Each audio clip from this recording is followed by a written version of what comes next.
Am I skeptic plus enough? Hello everybody, enough of the memes for one day. So, CNN, you done goofed this time. You done goofed. I mean, it's not like we've had a long history of you done goofing over the last 2 years now, but it just seems to me that you're getting worse and worse and worse. And this time, you've really overstepped the mark this time. So, what's happened, people? Well, essentially, what has happened is this. Donald Trump doing what Donald Trump does, shit posts on Twitter. And what happens? Well, he posts a tweet of him basically in a GIF or some kind of like short video, basically doing a wrestling move on one of the wrestlers he did during like WWE or something in one of his many appearances, and essentially beats this guy up, only the guy's face is replaced with CNN's logo. Obviously the GIF is in reference to the fact that CNN lately just got exposed for publishing fake news about him and lying about links to Russia. So the whole point of the meme is that he beat CNN again. That's the point. But no, apparently to some certain sections of the media, no, this isn't a meme making fun of the fact that they lost and he won. No.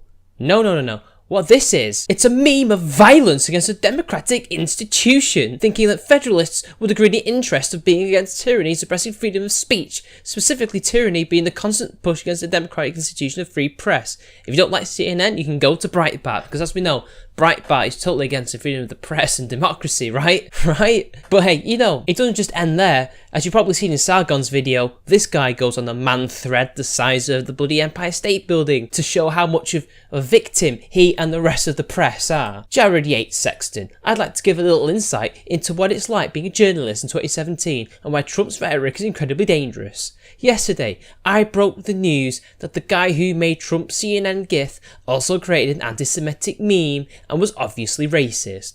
In the wake of that, I received numerous threats. I was told people wanted to shoot, strangle me, hang me, throw me out of a helicopter. Throw him out of a helicopter. You're gonna get Pinochet, motherfucker.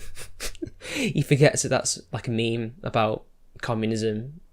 But whatever. Some assumed I was Jewish because I spoke out against anti-Semitism. Others said I was a race traitor. Got it on both sides. Both sides, eh? So even SJWs were going after you. Damn. Now articles are showing up on neo-Nazi websites. There are videos spliced with Goebbels telling me not to test his patience.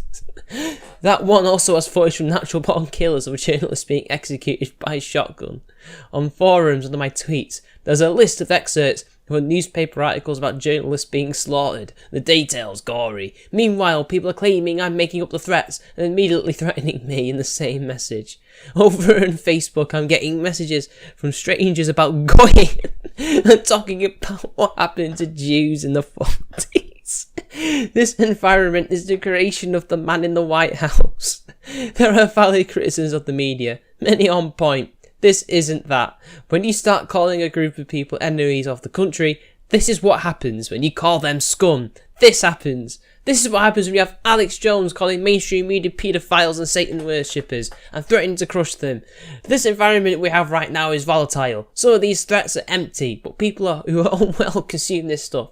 Even as I'm typing this, I'm getting anti-Semitic memes and messages. It's happening in real time. And everyone that's bringing up the shooting in Virginia, in a way, they're right. That's what happens in this environment.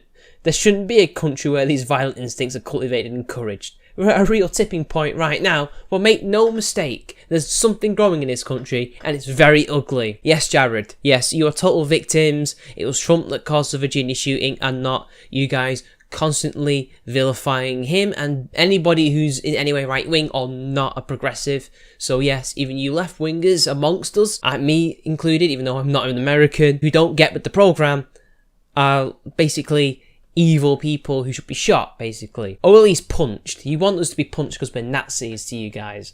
I guess I was being a little bit disingenuous there just then. But the point still stands.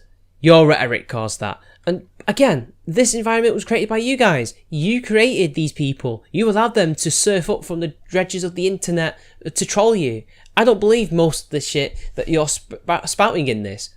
But remember, people, the journos are the people who are the victims here. So much so that this guy basically did this. Now there's an article made by Andrew Kaczynski, basically outlines what CNN did to the guy who made the meme that Trump posted, and This is what they did. The Reddit user who initially claimed credit for President Donald Trump's tweet and showed Trump tackling CNN issued an apology Tuesday for the video and the other offensive content he posted, one day after CNN identified the man behind the account and attempted to make contact with him. Reddit user Han Arsehole Solo first shared the gif last Wednesday of Trump pummeling a wrestler with CNN's logo imposed on his face.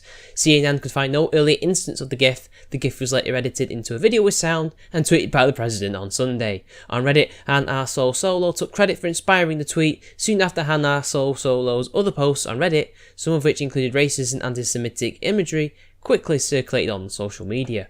Now the user is apologising, writing in a lengthy post on Reddit that he does not advocate violence against the press, and expressing remorse there and in an interview with CNN for other posts he made that were racist and anti-Semitic. The apology came after CNN's K-File identified the man behind Han Arsehole Solo using identifying information that Han Arsehole Solo posted on Reddit. K-File was able to determine key biographical details to find the man's name using a Facebook search and ultimately corroborate details he'd made available on Reddit. On Monday, K-File attempted to contact the man by email and phone, but he did not respond. On Tuesday, Han Arsehole Solo posted his apology on the subreddit, The Donald, and deleted all of his other posts. And then they go on quoting his apology, which to be honest looks like a forced confession in the way that he basically words it. It's like they forced him to make himself look as stereotypically racist and sexist as possible. Like, oh no, I'm not racist, I've got all these friends.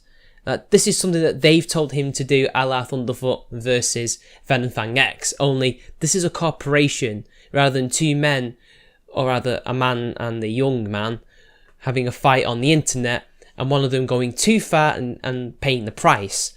This is something completely different. It then goes on to say, the apology has since been taken down by the moderators of the Donald subreddit. After posting his apology, Han Arsehole Solo called CNN's K-File and confirmed his identity. In the interview, Han Arsehole Solo sounded nervous about his identity being revealed and asked not to be named out of fear for his personal safety and for the public embarrassment it would bring to him and his family. CNN is not publishing Han Arsehole Solo's name because he is a private citizen who has issued an extensive statement of apology, showed his remorse by saying he has taken down all his offending posts because he said he is not going to repeat his ugly behaviour on social media again. In addition, he said his statement could serve as an example to others not to do the same. CNN reserves the right to his identity should any of that change. And there we have it. This is the point of no return for CNN. This is where everything's gone too far. So not only have they tracked this guy down because they can't go after the president now, they can't go after the most powerful man on the planet because they'll get their asses handed to them. Not only can he handle himself against them and just has as many, if not more resources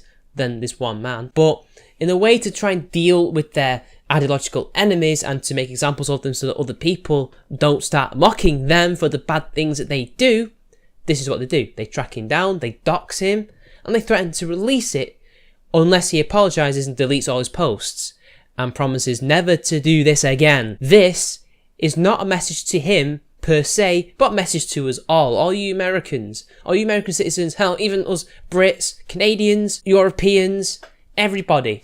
If you do this to the media, the progressive media, this is what we're going to do. We're going to dox you, we're going to ruin your life and you'll never get a job. Everybody will see you as a racist, sexist, homophobe, whatever. We will smear you in that way. We will leak your details if you don't do that. Now, is it blackmail? Well, since money isn't involved, technically it isn't. One could say it's extortion, another could say it's something completely different to that. It's gangland tactics. This is what they're doing. This is a mafia style tactic. This is what they're acting like. This is a corporation acting like a mafia, threatening a person to not do these things because they don't like what he did. It's not about violence against the press. His gift was not about that. It was about Donald Trump kicking CNN's ass, figuratively and in the GIF's case, literally. Like, this is what it was about. His victory. I'm not even defending Trump's policies here. I'm just defending people's free speech here. And this is what they resort to. This is what progressives resort to. Now, how do they react to this? Because now there's been a huge firestorm, at least in terms of not only the internet, but even the media is talking about this. Now, 4chan has declared war. Paul has declared war. I think 8chan has got involved in this. So now they're declaring a meme war, or meme jihad, and I'm all for this. I do believe that these people should be showered with memes. I believe that they should be punished for doxing this guy. And I think that the people who wrote this article, who greenlit this, all the people involved should be fired because they endangered this guy's life. They bullied and threatened this man. You don't do that in a free society. This is a violation of his First Amendment rights. This is No different to when Anita and a lot of SJWs found and doxed, or at least didn't dox him, but found the maker of this punch-up game that he created about Anita that has been done to many different people, and tried to get him fired, or at least to stop him from getting jobs. This is no different. This is what they do. This is their modus operandi. And it's about time they get shown it's not going to scare everybody else. It doesn't scare me, and it doesn't scare everybody on Poll or even Twitter or Reddit. We must stand united, no matter what our nationality, and tell the press, and hell, even governments, no. Meme war, if you do this to us. But this is nothing more than the dying gasps of a media that is under attack. At least, that's what it looks like to me. I feel that they have to stoop this low because they cannot defeat the people in power, or at least the people powerful enough to stop them. So they go against the little man who supports these people. And that's a way to deal with Trump. They're going after his support so that they become weak and quiet. But they're not anymore. And I say, go for it. So, guys, commence the meme war. Keep going. And let's slit the frogs of war. See you later.